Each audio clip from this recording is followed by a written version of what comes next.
52절에 있는 말씀 같이 합독하겠습니다. 시작. 저희가 여리고에 이르렀더니 예수께서 제자들과 허다한 무리와 함께 여리고에서 나아가실 때에 디메오의 아들인 소경 거지 바디메오가 길가에 앉았다가 나사렛 예수시란 말을 듣고 소리질러 가로되 다윗의 자손 예수여 나를 불쌍히 여기소서 하거늘 많은 사람이 꾸짖어 잠잠하라 하되 그가 더욱 심히 소리질러 가로되 다윗의 자손이여 나를 불쌍히 여기소서 하는지라. 예수께서 머물러 서서 저를 부르라 하시니 저희가 그 소경을 부르며 이르되 안심하고 일어나라 너를 부르신다 하며 소경이 겉옷을 내어버리고 뛰어 일어나 예수께 나아오거늘 예수께서 일러 가라사대 내게 무엇을 하여 주기를 원하느냐. 소경이 가로되 선생님이여 보기를 원하나이다.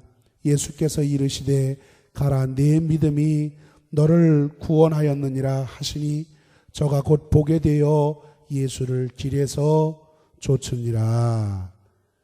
아멘. 프랑스 사람들에게 최고의 존경과 그리고 사랑을 받고 있고 그리고 전 세계 44개국 350여 곳에서 봉사하는 빈민구호 공동체인 엠마우스를 창설한 피에르 신부는 자기의 지나온 인생들을 많은 사람들과 함께 나누고 싶어서 하나의 책을 출간을 했어요. 그 책 제목이 단순한 기쁨이라고 하는 책입니다. 이 책은 모두 3부로 구성이 되어 있는데 실제로 경험한 것이나 또는 보고 들은 재미있는 또 감동적인 이야기들을 중심으로 전개되고 있기 때문에 우리들이 한층 더 공감하고 또 친근하게 그 책을 읽을 수가 있어요. 그 책 가운데 보면 이런 이야기가 하나가 소개가 되고 있습니다. 어느 날 젊고 유능한 한 젊은이가 이 피에르 신부를 찾아와서 현재 자기의 상황에 대해서 절망적인 상황에 대해서 이야기를 합니다. 자기의 지금 현재의 가정적인 문제나 그리고 또는 경제적인 파탄이나 그리고 사회적인 지위 이런 모든 상황들을 생각해 볼 때에 지금 자기의 상태는 죽을 수밖에 없는 그런 상황이라는 그 사실을 이야기하는 거예요. 그러면서 지금 자기는 절망적인 상황에 처해 있기 때문에 지금 자기는 자살을 생각하고 있다고 그렇게 자기의 속마음을 털어놓습니다. 이 이야기를 다 들은 피에르 신부는 그 젊은이의 마음에 대해서 굉장히 안타까운 마음이 생겼어요. 정말 깊은 동정심에서 자기 마음속에서 우러나와서 그 젊은이에게 이렇게 이야기를 합니다. 형제님, 정말 당신의 이야기를 듣고 보니까 정말 당신의 상황은 절망적일 수밖에 없군요. 정말 당신이 자살을 생각할 수밖에 없는 처지에 정말 저 자신도 안타깝습니다. 그런데 형제님, 어차피 형제님이 죽는 것을 결심했다면 지금 죽으나 조금 후에 죽으나 죽는 것은 마찬가지가 아니겠습니까? 그러니 일단 죽을 때 죽더라도 죽기 전에 좀 나를 좀 도와주시고 그 후에 죽어도 좋지 않겠습니까? 신부의 이런 의외의 물음에 이 젊은이는 가만히 생각해 보았어요. 어차피 죽을 건데 지금 죽으나 조금 후에 죽으나 죽는 것은 매양 마찬가지인데 죽기 전에 자기에게 도움을 요청하는 이 피에르 신부에게 자기가 그 요구를 들어주지 못할 이유도 없겠다. 그래서 결국 그 신부의 요청을 수락합니다. 그동안 이 신부님은 집 없는 사람들 또 불쌍한 사람들을 위해서 집을 지어주는 일을 하고 있었어요. 그래서 이 청년은 그 신부님과 함께 신부님이 하고 있었던 그 일들을 옆에서 열심히 땀을 흘리면서 도와주기를 시작했습니다. 그런데 얼마간의 시간이 지나자 이 청년의 마음에 아주 변화가 일어나기를 시작하는 것입니다. 지금까지 이 청년은 자기 자신의 삶을 위해서만 애를 써봤어요. 자기 자신의 삶이 살려고 그렇게 땀을 흘리면서 수고해봤지 남을 위해서 땀을 흘리거나 수고한 그런 적이 없었어요.